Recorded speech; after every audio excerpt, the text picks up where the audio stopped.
Do you have school-age children?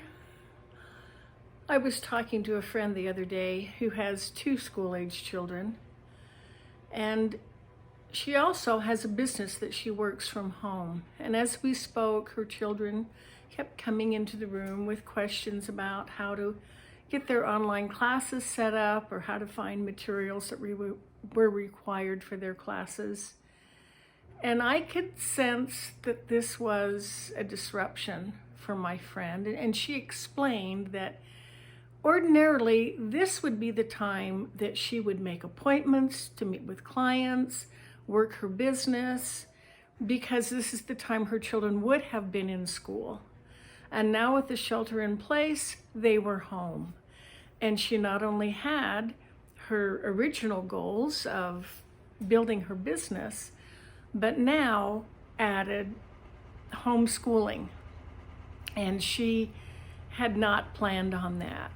I could hear the frustration in her voice, and I could see the dilemma. She was a loving, caring mother. She wanted to be a good, sweet, patient parent who never raised her voice to her children. But the stress was overwhelming. And I don't think she's the only one. I think a lot of parents are finding just this routine of their usual day, sending the children to school, having them participate in sports events, dance, tumbling, afterwards, or going to friends, getting together, going to the park. All of these things that were part of their parenting life, whether they were working from home or not. Suddenly it has all changed. And it can be rather overwhelming. Well, I raised 7 children myself.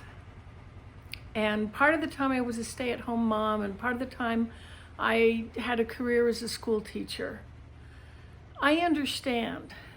And today we have even more stress. Right now, the uncertainty of the times, the total disruption to our usual routine make it extremely challenging. Parenting is a whole new world right now. It's more than just a matter of staying calm and patient. That's a key though, and that's where we need to start. So I'm thinking today of parents and what I can do to help and support them. That's my desire. That's why I started my podcast, In Support of Families. I was a special ed teacher then, and I could see that parenting is hard, it's challenging, even in the best of circumstances, but especially when there is a child with special needs. And right now, I think all of our children would qualify as having special needs. So I want to support parents. In my podcast, I offer just good, sensible ideas for parents. I interview a number of professionals in the field and get their input on how we can support parents. And during this time, I'm seeing this critical need. So I want to do more to reach out to parents. The first thing I want to share today is, if you were listening to a friend, you would probably urge them to give themselves some slack, not be so hard on themselves, except that this is different. It's not going to be your ideal situation. You may need to be patient with yourself as well as with your children. So 1, love and accept yourself as you are. You're doing the best you can. And that's great. That's what you need to be doing. And then secondly, it's going to be even more important now for you to take time for yourself. Take time to just relax, just 5 minutes. Lock yourself in the bathroom if you have to. Just take time to breathe deeply and relax. Calm that frantic brain and relax. Be grateful.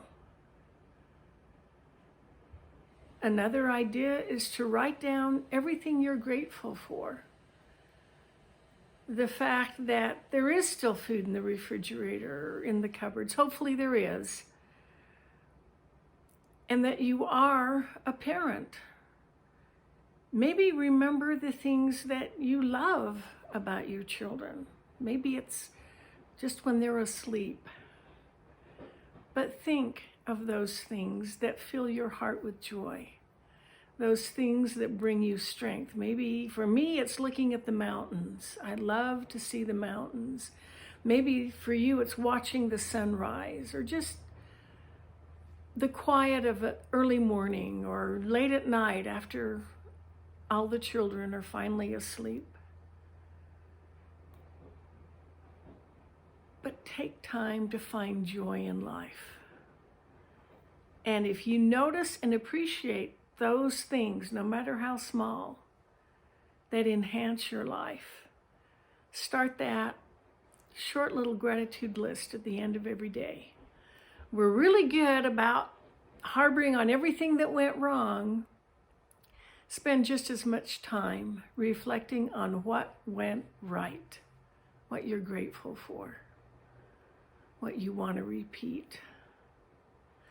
Know that as a parent, you are performing a vital frontline role in our current situation.